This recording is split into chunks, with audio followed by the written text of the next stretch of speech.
আজকে মাত্র 10 মিনিটে বানাচ্ছি মিনি চিকেন ফ্রাই। বাচ্চা বুড়ো সবাই এই রেসিপিটা পছন্দ করবে।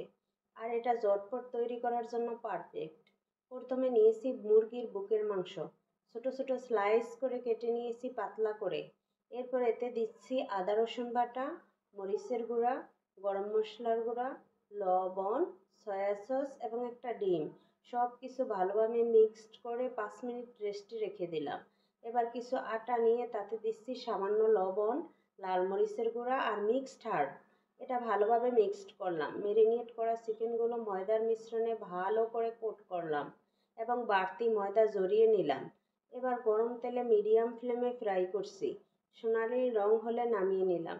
ব্যাস তৈরি হয়ে গেল আমার মিনি চিকেন ফ্রাই। উপরটা ক্রিস্পি আর ভেতরটা জুসি। হেলদি, মজাদার এবং ঝটপট তৈরি করার জন্য পারফেক্ট। রান্না সহজ হলেও স্বাদে একেবারে দুর্দান্ত। রান্নার আরও সহজ টিপস আর ভাইরাল রেসিপি পেতে সঙ্গে থাকুন।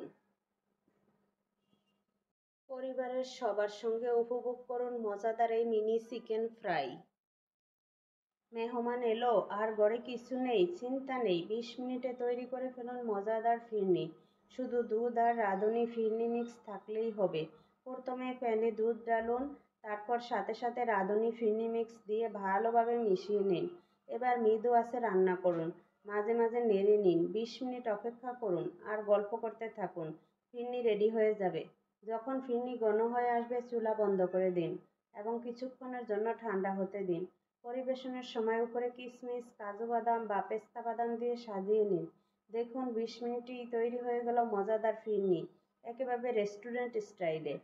ইফতারের টেবিলে এমন কিছু চাই যা ঠান্ডা, মজাদার, একদম পারফেক্ট। হাতে বেশি সময় নেই, দুধ, কলা আর ডিম থাকলেই 30 মিনিটে তৈরি হবে এই অসাধারণ ক্যারামেল পুডিং। বিশ্বাস হচ্ছে না? তাহলে দেখুন। পুডিং মানেই ক্যারামেলের ম্যাজিক। চিনি গলিয়ে ক্যারামেল বানিয়ে সেট করলাম। এটার জন্য বাজারে দৌড়াতে হবে না। 4টা কলা, 3টা ডিম নিয়ে নিলাম। ভালোভাবে ম্যাশ করে দিলাম চিনি, ভ্যানিলা এসেন্স আর আগে থেকে গরম করে রাখা দুধ। সব কিছু ব্লেন্ড করে নিলাম যেন মিশ্রণটা একদম স্মুথ হয়। এবার মিশ্রণটা ছেঁকে দিয়ে সেট করে দিলাম হাঁড়িতে। 1 কাপ পানি দিয়ে দিলাম, টিস্যু বিছিয়ে তার উপরে পুডিং বাটি বসিয়ে ঢেকে দিলাম। ঢাকনার ছিদ্রটাও টিস্যু দিয়ে বন্ধ করলাম যাতে ভালোভাবে স্টিম হয়। মাত্র 30 মিনিট চুলায় রেখে দিলাম।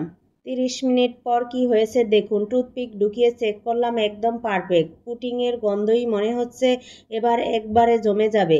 ঠান্ডা করতে 20 মিনিট ফ্রিজে রাখলাম। ফ্রিজ থেকে বের করলাম আর মুভমেন্ট অফ ট্রুথ দেখুন, কি দারুণ জেলি টেক্সচার, নরম তুলতুলে। চামচ দিয়ে এক টুকরো তুললাম, ক্যারামেল ঝরছে। এটা না খেলে রমজানে বড় কিছু মিস করবেন। একদম পারফেক্ট ক্যারামেল পুডিং। এমন মজাদার ইফতার রেসিপি আরও চান? তাহলে লাইক, কমেন্ট আর শেয়ার করুন। এই ভরপুর তরমুজের সিজনে বানিয়ে নিতে পারেন ঠান্ডা আর মিষ্টি কিছু। তাহলে আপনার জন্য আছে তরমুজের গোল্লা আইসক্রিম। প্রথমে তরমুজের স্লাইসগুলো কেটে ব্লেন্ডারে দিয়ে দিলাম। রুয়াবজা আর একটু চিনি ভালোভাবে ব্লেন্ড করে পাত্রে ঢেলে ডিপ ফ্রিজে 4 থেকে 5 ঘন্টা রাখলাম।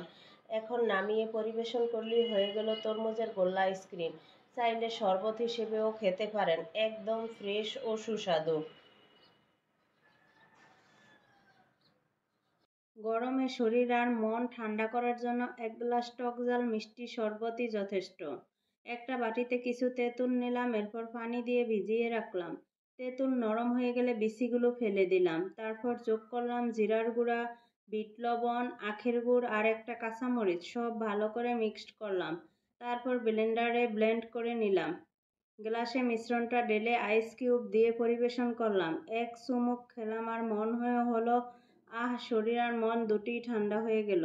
টেস্ট আর ফ্লেভার এমন যে একবার ট্রাই করলেই আরেকবার বানাতে ইচ্ছে করবে।